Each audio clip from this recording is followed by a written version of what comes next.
I don't know why I dance every time I go online. I didn't even bother to look at my hair. Whatever. So I want to talk about burning yourself out. I am that personality that's like, hey, there's 24 hours in the day. How much can I do in those 24 hours? Oh, look, there's a gap there. I'm going to do something. And I burn out all the time, or I used to. I still do occasionally, but I'm more able to catch myself now. I'm petting myself like I'm a cat. Um, so I don't want you to burn out, and I don't want you to always put everyone else's needs first. I think that was a big eye opener for me. I heard in this book the other day, and it was like, you are not a trained SEAL. You do not need to jump at every notification. And I was like, no shit, like I'm not. And that was a thing I set up, I want to say, just over a year ago. Sorry, I'm yawning. Um, just over a year ago, I started setting boundaries with people in my life. Um, First, I was like setting boundaries with those toxic people. So that way I was able to like, it was just like slowly putting them at arm's length, but at a way that they weren't really like I didn't cut them off cold turkey. I didn't ghost them, if that's the technical term now. So I would just slowly like stop answering the text. And I would slowly stop responding. And then I would be like, I'm busy. But it wasn't that. It was like I had to remove the toxic people in my life for my mindset, because I would talk to them on the phone or I would text them, and then like hours after I was still ranting about it in my head, and that's not good for anyone at all. And I really got like, I would catch myself like doing dishes and be like cussing out in my head, and I was like, this isn't okay, this isn't normal. So I really realized those people were toxic for me, so I removed them from like my life. It took time, a couple months period, but that was one of those things, like setting boundaries for my own damn sanity. And then like, we have so much to process. We like, on these stupid things, we probably taken, I think, I read it again, I read a lot. It was like, it's like 70 or 50 something newspapers a day we take in. And every ding and everything that you read and every pop up, your brain has to decide whether to go for it or go against it. Am I going to open it? Am I going to close it? Like, those are all what? Decisions, what? Your brain is making. That you have to choose whether to go for it or go against it.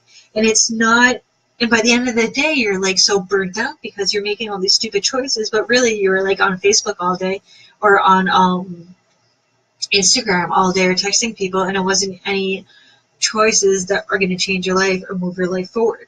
So that was like another big eye opener for me, is to like set boundaries with the phone. Like, be your own parent when it comes to these things. Be your own parent and set time limits for yourself. Like, when you put your phone away for the day, I bet you get a lot of shit done. Like, in a huge amount. Like, we shut ours off today and we deep cleaned the whole house. Like, deep clean. Like, deep clean that shit. We have a Maine Coon cat, so we had to deep clean it. But we're able to get it done. Or like, when we unplug, it's like this weight is lifted of stress off of our shoulders, and we're able to really like be in the moment and be participating and not be like, what was that thing? What was that? Like, oh shit, the phone. Like, there's nothing in here that's going to impact you. Like, if it's an emergency, they can call the number, another number, or they can call if it's an emergency. They don't have to. You don't have to respond to every text message at times. Like, if you are one of my people that I talk to, I'll talk to you before 7 a.m. I'll talk to you around noon, and I'll talk to you after 7 p.m. because that's when my girls are sleeping or napping. Yeah, sleeping or napping. So that way, this isn't, because I notice, I don't know about you, but I notice if I'm texting and then they're like, Mom, I need a cookie. And I'm still texting. I'm like, hold on. And then they're like, Mom, I need chocolate milk. And I'm like, hold on. And then all of a sudden, I'll be like, I'll snap at them. And they don't deserve that. And this person doesn't deserve all of my attention when my kids are asking me, you know what I mean? Like, you have to pick and choose what your attention is going to. That was a big game changer for me. And that was a big, like, stress reliever. Like, I know a lot of people are going through the day feeling very overwhelmed. They feel like they're doing so much and they're busy, but they're not really getting anything done. You have to get stuff done if you want to move your life forward. Like, if you don't want to be in the spot you are right now, you don't have the income you have right now, if you don't have the health you have right now, it's otherwise your health is going to go down. It's a compound effect. It's going to go down or it's going to go up. Either way, it's never going to just stay flatlined. So if you don't want to be where you are now, you have to take actions every day to move yourself forward. If you have to put stuff away for you to do that. Like, Facebook is wonderful and it's a great tool, but reading those funny memes and looking at silly cat videos isn't going to do anything for you in the long run. You're not going to remember it. It's not going to bring you any value. You're not going to be able to push yourself forward. It's not worth it. It's not like it's worth it to like shut it off. And as of being other people's servants, I was one of those people that I was very dependent on other people, and I apologize to all of them. I was also like I felt very useless for a very long time, and I really don't have any clue why, besides I had the victim mentality and I eventually switched it. But you don't have to jump every time someone asks you to do something. It is okay to say no. It is okay not to have your kids in 15 sports. It is okay to not go to every birthday party. It's okay to not do everything that everyone asks of you. You can forgive yourself for that and just do things according to your plans, or according to what fits the need for you. There's a lot of times we turn down birthday parties. It's nothing personal against the friend or nothing personal against the kid or anything like that, of course not. But when we go to birthday parties, we always have a 2 to 3 day backlash of a sensory overload. It's like a sensory overload hangover. So we'll go and we'll have a great time, and then the next 3 days will be really rough trying to get Hazel back into the same routine. And then when Hazel acts out, Scarlett acts out. So you know what I mean? It's not worth it for us right now in this season to do that. Okay, we just started going back to stores as a family. We're not ready for like those big events. It's okay to like let go of something for a season. Like, I currently let go of crocheting. I love crocheting. I love art. I had to let it go for the fact that I have goals, and I brought David home from his jobs. I've actually 3 jobs doing this business, and crocheting isn't just in my season. It's not manageable right now for this season of time. I'm not cutting it out forever. I'm not like selling all my yarn online. I'm not getting rid of it all. It's just not good right now for this season, if that makes sense. I'll pick it up again when the time is right. I just had to let it go briefly. And I think a lot of people, they just keep, this is like their life, right? This is their life. And they're like, oh yeah, I'll do that for you. Okay, I'll do that. Oh yeah, I'll do that. Oh yeah, okay. Oh, like ding, ding, ding. And they're like, hold on. And they're like, oh, this is, yeah. Oh. And they just keep adding shit onto their life. And it's going to burn you out. It's going to burn you out real quick. And I know that it's coming from a generous heart. But if you don't take care of you first, you're not going to be able to take care of everyone else. I'm a firm believer that when I'm taken care of, when I wake up early and take care of myself, when I do my meditation, when I do my visions, my exercise, my readings, when I just take care of myself the first couple of hours of the day, I'm able to be the best me for the rest of my family. I'm able to be kinder to David when he purposely annoys the shit out of me because he thinks it's funny to see me mad. I can purposely have more patience with the kids because I'm not continually to stack shit on my plate. And a lot of people, here's my thought process when it comes to that. A lot of people say there's not enough hours in the day and they use the excuse like I'm busy with it, and everyone's busy. Everyone is busy. Like, I want to say Beyonce, but like Will Smith, anyone is busy. They're like creating like clothing lines in movies, in CDs, in directing, in perfumes probably, and a family, and kids, and a wife, and you know what I mean? Like, they're able to do all of that. The only reason they're able to do all that is because they have systems, they have a passion behind it, But if they're able to do all that, I'm pretty sure I'm able to have a small business. I'm able to keep my house clean and take care of my family. I hope that makes sense. Like, if they can do it, you can do it. There's nothing really spectacular about them or me. You have to find your priorities and put them into place. And one of those priorities has to be you. I talk to a lot of people. I'm sorry if I'm going across it.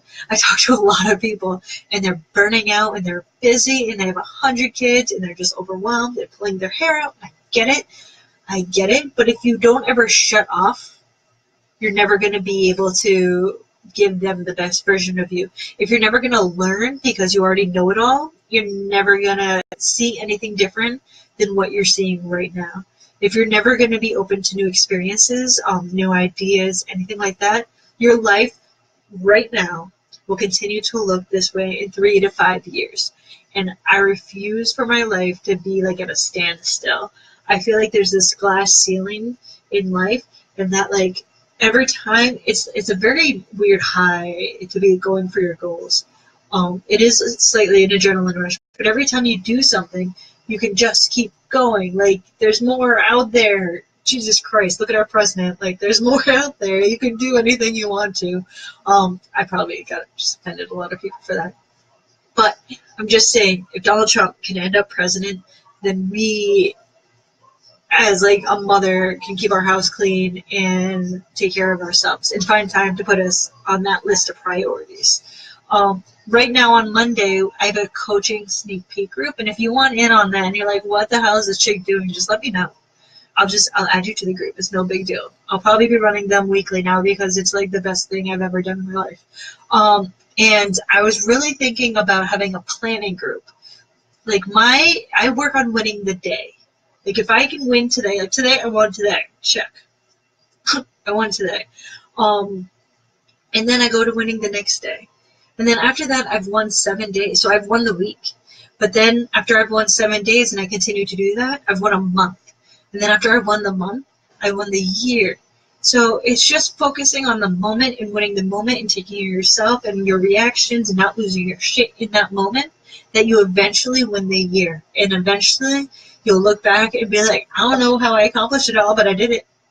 If that makes any sense. And I know that if I can do it, a dyslexic, misdiagnosed, angry, pissed off teenager, anyone can do it. Like, anyone can do it. I lost my glasses. That's what I'm talking about. I just know I take them off so I can focus on my conversation. Hi, Gladys. How are you? You guys are awesome. Hi, Iris. You watched my baby. My baby is a big girl, and she's 4, and she's a little shit now. So yes, it takes time. It's not like overnight that your life is going to change. But if you're willing to like wake up and listen to a video on YouTube, you could literally type in motivational video or whatever you're struggling with. Like, if you're struggling with anxiety, how to deal with anxiety on YouTube, and it's like, bam, a list of videos that can help you work through it. And sorry, I'm like yawning. So there's like billions and billions of people in this world. Don't you think someone's already figured out how to deal with anxiety? Probably, right? So you just got to find that person, right? And figure out how to do it. Yeah, that's basically it. Like, everyone has struggled with or not everyone. Someone else has struggled with fibromyalgia, conquered it, got through it, and has it out there publicly on how they did it. Problem solved. Someone out there has struggled. When I struggled with something with Hazel, like she was biting for a while, so I looked up how do I get my kid to go from a sensory need with her teeth to something else, and now she wears a necklace she bites on. That's it. Like, everything is out there and at your fingertips. All the knowledge in the world is at your fingertips. You have to legit just put it into actions. Knowing it won't do anything. You just have to put it into action. And I think that's where a lot of people fall off. There's like 80 bazillion books out there on how to lose weight. But if you don't take action into losing weight and you just keep learning about losing weight, you're not going to lose the weight. And I think that's like where a lot of people fall off. So this kind of went on a different rant, but I'm just saying, if you want to be the best version of you, you have to put you first. You have to take care of your needs first before you can take care of everyone else's needs.